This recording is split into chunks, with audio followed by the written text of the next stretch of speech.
میری ان سے دوبارہ بات نہیں ہوئی ہے، لیکن میں یقیناً ان سے پوچھنا چاہوں گی کہ اب آپ کیسا فیل کر رہے ہیں، کیونکہ استحکام پاکستان پارٹی کو گلگت بلتستان کے الیکشنز میں ایک سیٹ بھی نہیں ملی ہے، کوئی سیٹس ان کی فی الحال نہیں ہے وہاں پہ. اینڈ لیٹس بی آنےسٹ، انہوں نے کوئی کیمپین بھی وہاں پر کوئی خاص نہیں چلائی. استحکام پاکستان پارٹی کا کون سا رہنما تھا جو کہ جی بی گیا ہو، یا جس نے وہاں پر کوئی پرومیننٹ تقریر کی ہو، یا وہاں پر جا کر کوئی مہم چلائی ہو، الیکشن کیمپین اچھے سے چلائی ہو؟ کوئی بھی نہیں تھا. سو یہ تو بات ہو گئی استحکام پارٹی کی. وہ مجھے یقین ہے کہ ابھی آج کل بڑے سکتے میں ہوں گے، کیونکہ جی بی الیکشنز میں بھی ان کا خاصا برا حال ہوا. لیکن پی ایم ایل این جو ہے وہ مجھے سب سے ایک بری پوزیشن میں نظر آ رہی ہے. And honestly this is not ordinary. میں یہ نہیں کہہ سکتی کہ یہ عام سی بات ہے، روٹین کی بات ہے.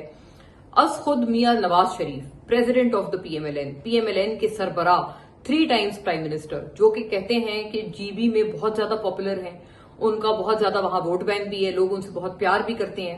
بلکہ پی ایم ایل این کے تو جتنے لوگ ہیں وہ ہمارے پروگرامز میں آ کر کلیم کرتے رہے کہ جی بی میں اگر کوئی کام ہوا ہے، اگر کوئی پروگرس ہوئی ہے تو وہ صرف اور صرف پی ایم ایل این کے ٹائم میں ہوئی ہے، ورنہ کسی نے وہاں پر کوئی پروگرس نہیں کی. پھر وہاں احسن اقبال صاحب نے بھی جا کے بولا کہ پتہ نہیں کتنے میگا واٹ بجلی لگانا تو ہمارے بائیں ہاتھ کا کھیل ہے. پتہ نہیں وہ بائیں ہاتھ کا کھیل انہوں نے کھیلا کیوں نہیں، کیونکہ بجلی کی تو وہاں بدترین لوڈ شیڈنگ ہے گلگت بلتستان میں. زیادہ تر دن میں بجلی ہوتی ہی نہیں ہے. جیسے مطلب دیگر پاکستان میں بجلی چند گھنٹوں کے لیے جاتی ہے، وہاں پر الٹا حساب ہے، وہاں چند گھنٹوں کے لیے بجلی آتی ہے. یہ ایکچولی وہاں سچویشن ہے.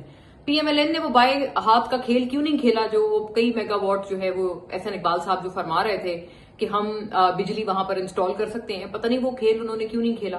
اور نن لیس خیر یہ بات پی ایم ایل این کے لیے میں سمجھتی ہوں بالکل آرڈنری نہیں ہے. It's very extraordinary. خود نواز شریف وہاں گئے، وہاں کیمپین کر کے آئے. انہوں نے وہاں جا کر مجھے کیوں نکالا، اور عوام سے جو ہے وہ وہی والی بات انہوں نے ان کو عوام کو ایک طرح سے، یہ کہنا غلط نہیں ہوگا، انہوں نے ان کو ایموشنلی چارج کرنے کی بھی کوشش کی. اور ایک جو سمپیتھیٹک ووٹ تھا، کہ سمپتھی ووٹ بھی جو ایک ہوتا ہے، وہ بھی اپنی طرف انہوں نے لینے کی کوشش کی کہ جی میرے ساتھ بڑی زیادتی ہوئی ہے تو اب آپ اس زیادتی کا ازالہ کریں عوام. انہوں نے بلکہ عوام کا خاص ذکر بھی کیا اپنی اس تقریر میں کہ جی مجھے آپ سے بھی گلہ ہے، یہ انہوں نے کہا. تو ایک طرح سے وہ عوام کو بھی یہ مطلب ان کو بھی کہہ رہے تھے کہ ان ادر ورڈز کہ جی آپ میرا گلہ دور کریں اور آپ اس دفعہ ہمیں ووٹ دیں اور بھر بھر کر ووٹ دیں.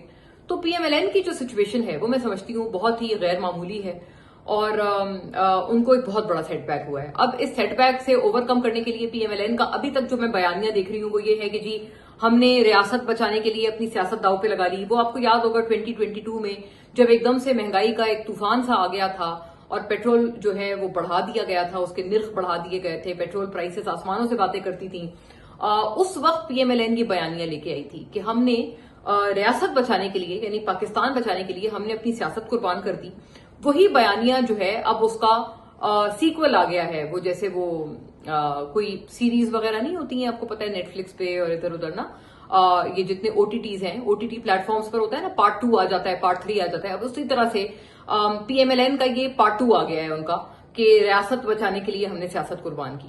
اور اسی لیے وہ کہتے ہیں کہ ہم نے جی بی میں ہم ہار گئے بیکاز لوگ بڑے ناراض ہیں، ہم نے ریاست کو بچایا اور سیاست قربان کی. انٹرسٹنگ بات یہ ہے کہ اگر آپ اس کو دیکھ کر چلیں تو یہ ویسے آرگیومنٹ پیپلز پارٹی والوں کے اوپر بھی بیٹھ سکتا تھا، کیونکہ آپ کو پتا ہے سندھ میں کوئی حالات کوئی بہت اچھے نہیں ہیں. سندھ میں کوئی اس میں کسی کو شک نہیں ہونا چاہیے. The matter of fact is کہ سندھ میں جو گورننس ہے وہ بدحال ہے، اور خاص طور پر کراچی جو ہے وہ بھی بے حال ہے. میں خود کراچی کی بورن اینڈ بریڈ ہوں، مجھ سے بہتر شاید ہی کوئی جانتا ہوگا کہ کراچی کتنا بے حال ہے. اور بالکل کوئی گورننس کا کوئی حالت ہی نہیں ہے نا. مطلب آپ you don't know where to start from, کہ آپ کہاں سے برائیاں گنوانا شروع کریں کہ کراچی میں کیا حالات ہیں گورننس کے، پیپلز پارٹی کی سندھ گورنمنٹ کے. کبھی وہ کہتے ہیں ہمیں اختیار نہیں دے رہے، کبھی وہ کہتے ہیں ہمارا میئر نہیں ہے، پھر جب میئر آ جاتا ہے تب بھی کچھ نہیں بدلتا. سو یہ ایک ایسا سلسلہ ہے کہ جس کے لیے پیپلز پارٹی انفارچونیٹلی ہر دفعہ ایک نیا ایکسکیوز تو ڈھونڈ لیتی ہے کہ اس وجہ سے حالات خراب ہیں، اس وجہ سے حالات خراب ہیں. اب ان کا فریش ایکسکیوز یہ ہے کہ جی ہمیں جو فیڈرل گورنمنٹ ہے وہاں سے ہمیں فنڈز نہیں ملتے، اس لیے ہم کیا کریں. سو یہ اب ان کا جو ہے وہ فریش ایکسکیوز ہے. But the fact of the matter is کہ پیپلز پارٹی میں نے گورننس کے حوالے سے کچھ بھی نہیں کیا سندھ میں. تو اگر یہی چیز جی بی کے لوگ ان کو اگر اس پہ وہ بہت زیادہ ناراض ہوتے تو وہ پیپلز پارٹی کو کراچی کی یا سندھ کی حالت دیکھتے ہوئے ووٹ نہ دیتے. لیکن ایسا نہیں ہوا، انہوں نے بھر بھر کر پیپلز پارٹی کو ووٹ دیا. اور of course it is all set کہ پیپلز پارٹی ہی جی بی میں اب جو ہے in days to come government بھی بنانے کی پوزیشن میں ہے اور بنا لیں گے. آزاد ان کے ساتھ کوئی ارکان ملتے ہیں نہیں ملتے.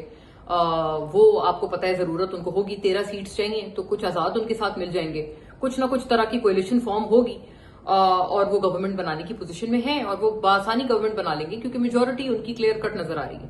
اینی وے اب ایک اور انٹرسٹنگ بات یہ آ گئی ہے کہ پیپلز پارٹی اور P M L N budget کے معاملے پر بھی ایک پہلی دفعہ یہ ایک بڑی امبیرسنگ سی سچویشن ہے. میں نے ایسی چیز پہلے نہیں دیکھی, جس تاریخ پہ بجٹ ہوتا ہے کہ اناؤنس ہو رہا ہے اسی تاریخ کو ہو جاتا ہے. اب سننے میں یہ آ رہا ہے کہ 10 جون جو کہ پہلے بجٹ اناؤنس ہونا تھا 6 یا 7 جون کو, وہ پہلے آگے کیا گیا 10 جون کو.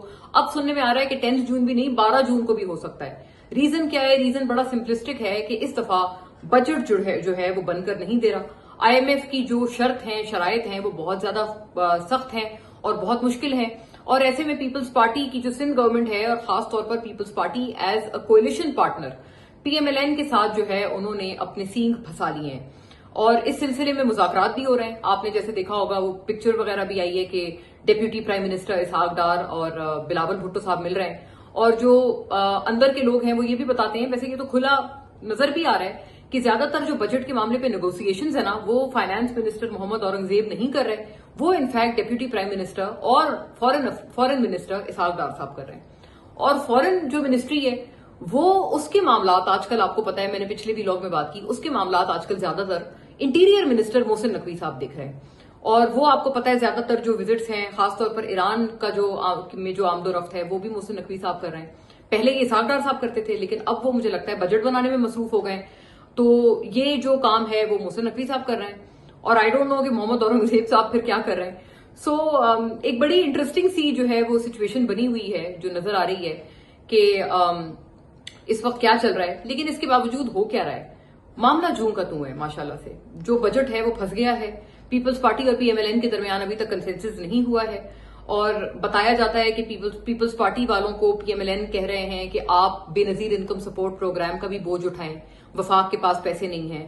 کچھ طرح کا جو ٹیکس جو ایک لگتا ہے جو کہ پروونسز لگاتے ہیں جس میں پراپرٹی ٹیکس اور ایگریکلچر ٹیکس سب سے اہم ہے, یہ بھی مانگ کی جا رہی ہے پیپلز پارٹی سے کہ جی آپ یہ جو ٹیکس ہے یہ آپ لگائیں اور آپ کلیکٹ کریں, ہم آپ کو ایک ٹارگٹ دیں گے, وہ ٹارگٹ آپ پورا کریں, ہمیں اتنا ٹیکس دے دیں, جتنا سرپلس ہو وہ آپ خود رکھ لیں. So it's a one one situation. But یہ ٹیکس لگائے گا کون؟ اگر یہ ٹیکس لگانا اتنا آسان ہوتا تو شاید یہ ٹیکس کافی پہلے لگ چکا ہوتا. جو پراپرٹی ٹائکونز ہیں اور جو ایگریکلچر کے ٹائکونز ہیں وہ سارے تو ان پارٹیز میں بیٹھے ہیں, ساری پارٹیز میں, آپ یو نیم اٹ, یہ ساری پارٹیز میں جتنی پولیٹیکل پارٹیز ہیں مین سٹریم پاکستان میں, ان کے جو کرتا دھرتا, ان کے پارلیمنٹیرینز, ان کی لیڈرشپ, سارے جو لوگ ہیں وہ اسی کاروبار سے وابستہ ہیں. کسی کا ایگریکلچر کا کام ہے, کسی کا پراپرٹی کا کام ہے, کسی کے دونوں ہیں.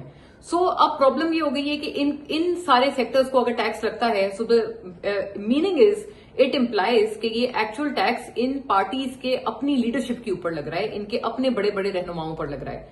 تو یہ لوگ افورڈ نہیں کر سکتے, اور اسی لیے یہ معاملہ جوں کا توں پھنسا ہوا ہے کہ نہ ایگریکلچر ٹیکس کے اوپر کوئی جا رہا ہے, نہ پراپرٹی ٹیکس کے اوپر کوئی جا رہا ہے. ہاں لیکن جو بیچارے ایگزسٹنگ ٹیکس پیئرز پھنسے ہوئے ہیں کیونکہ جنہوں نے پیٹرول ہر صورت خریدنا ہی خریدنا ہے, ان ایگزسٹنگ ٹیکس پیئرز کو, یا جو سیلریڈ کلاس ہے جن کی سیلری ہر مہینے آنی ہی آنی ہے اور اس کے اوپر آپ ایٹ سورس آپ ٹیکس کاٹ سکتے ہیں, these are the easy targets. انہی ایزی ٹارگیٹس کو لے کر چلا جا رہا ہے اور مشکل ٹارگیٹس کی طرف نہیں جایا جا رہا. لیکن سچویشن یہ ہر دفعہ ہوتی ہے, اس دفعہ چینج کیا ہوا ہے, اس دفعہ اس سچویشن کی وجہ سے جی ہاں باقاعدہ طور پر بجٹ پھنس چکا ہے.